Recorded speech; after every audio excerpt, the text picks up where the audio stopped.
apa? Kemana negara? Pada siapa? Oh, Kang Iwan Darmawan, ya, kami persilakan. Bismillahirrahmanirrahim. Mohon izin pimpinan dan para anggota Komisi 2 DPR RI. Izin saya Iwan Darmawan, saya tinggal di Kabupaten Tangerang. Jadi lokus ini adalah tempat saya lahir dan dibesarkan, sehingga saya tahu persis apa yang terjadi terkait dengan adanya proyek PSN dan PIK 2. Kami perlu sampaikan bahwa apa yang disampaikan di media-media melalui buzzer-buzzer mereka itu adalah sama sekali bohong besar. Karena kami yang mengalami langsung di tempat. Wallahi ada sawah yang diuruk, yang menggarapnya sama sekali tidak tahu. 1 pekan lagi akan panen, padi sudah kuning, tinggal panen, diuruk secara semena-mena.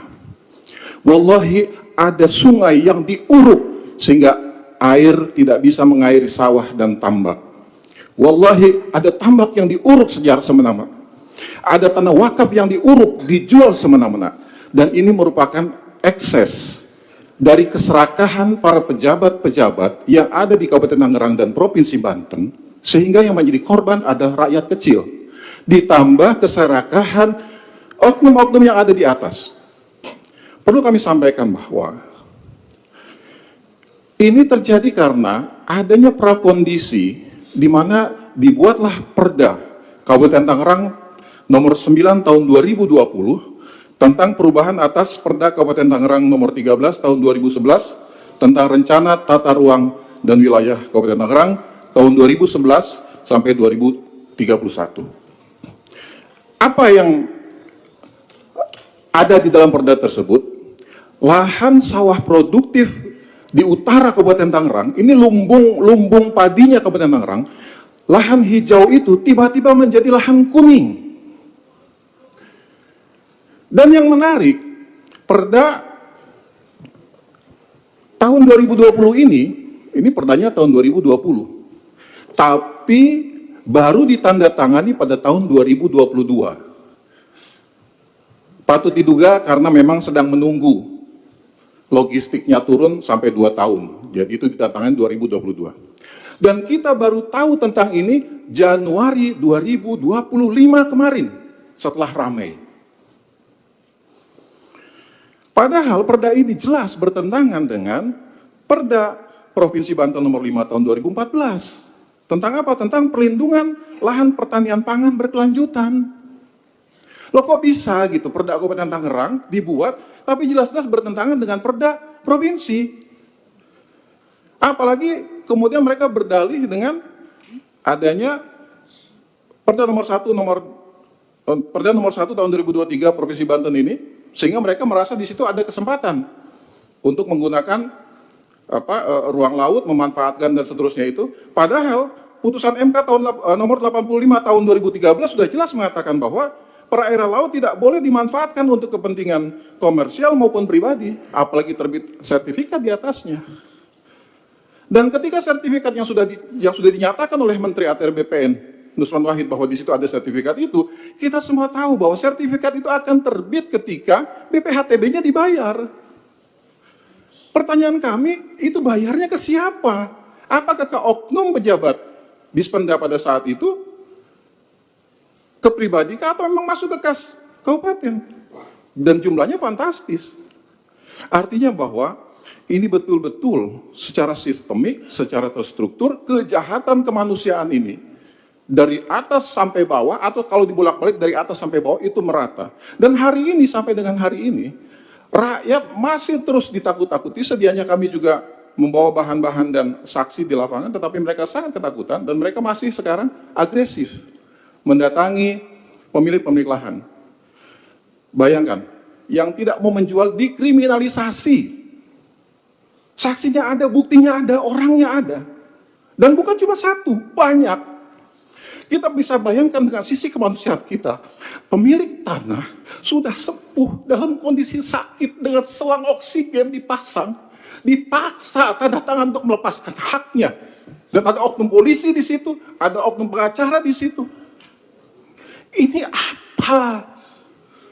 Kemana negara? Ini zolim, sezolim-zolimnya.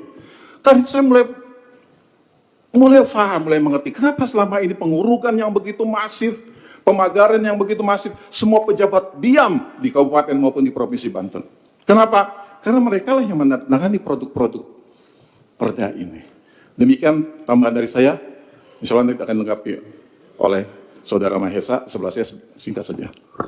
Ya, nanti selain Mahesa, izin ada 2 saksi yang saya bawa. 1 Butin Suhartini, 2 Charlie Chandra. Mohon izin waktu sebentar biar menyampaikan apa yang mereka alami. Sekarang Kang Mahesa, silakan Kang. Bismillahirrahmanirrahim. Singkat saja pimpinan, saya ingin melaporkan temuan di lapangan.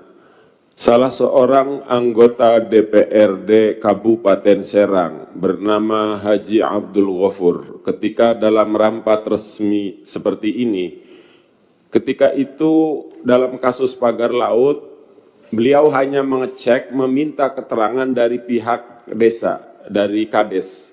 Lalu waktu itu saya protes, kenapa tidak minta keterangan dari rakyat? Apa bahasanya pimpinan? Saya takut ditembak. Nggak tahu, yang ngomong itu anggota DPRD.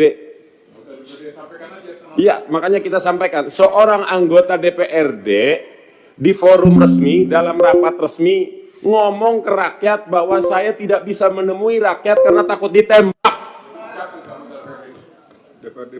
DPRD Kabupaten Serang namanya Abdul Ghafur dari fraksi PKB. Tuh yang pertama. Berarti ada kekuatan besar ini, kita semua punya keyakinan dan justru malah kadang anggota polisi yang baik malah terjerat dengan seragamnya. Bapak-bapak di sini yang duduk di sini saya tahu terjerat dengan statusnya. Semua punya kepercayaan dan punya pengetahuan.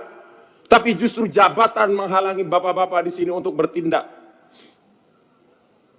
Kemudian yang kedua, hari ini saya masuk di gedung DPRD ini, tidak bisa masuk karena tidak memakai sepatu. DPR RI mah. Tapi aguan menguruk sungai masih bebas sekarang, Bapak Pimpinan. Tidak Polri, tidak TNI, tidak Dewan, tidak Menteri. Kenapa di negeri ini tidak ada yang berani sama orang yang namanya aguan? Saya bahkan tidak masuk di gedung milik rakyat hanya karena tidak pakai sepatu. Tapi aguan mengurugi sungai, tanah bengkok. Dan terakhir saya menemukan satu lagi Bapak Pimpinan, di BPN ada salah seorang anggota BPN Kabupaten Serang ngomong langsung saat rapat resmi, kata salah seorang anggota BPN, lo bagus Mahesa tanahnya dijual 23.000 daripada digusur. Yang ngomong pegawai resmi anggota BPN. Ibu tolong dengerin Bu, Ibu dari BPN Bu. Ini rakyat bicara Bu. Diem baik itu si Ibu itu dari BPN. Staf khusus. Ya diteruskan aja, diteruskan. Kita semua mendengar kok. Betapa sakit anggota dewannya katanya takut ditembak. Betapa sakitnya kami rakyat Banten. Salah seorang anggota BPN ngomong, oh lebih baik dijual 3.000 daripada digusur. Saya hanya bisa melaporkan itu saja. Sampai suatu ketika sampai saya ngomong pernah kayak orang ngecaprak pimpinan. Jadi kalau pemerintah negara tidak mampu menangani satu aguan, PIK 2, maka tolong jadikan Banten zona bebas hukum 48 jam biar kami rakyat yang bertindak.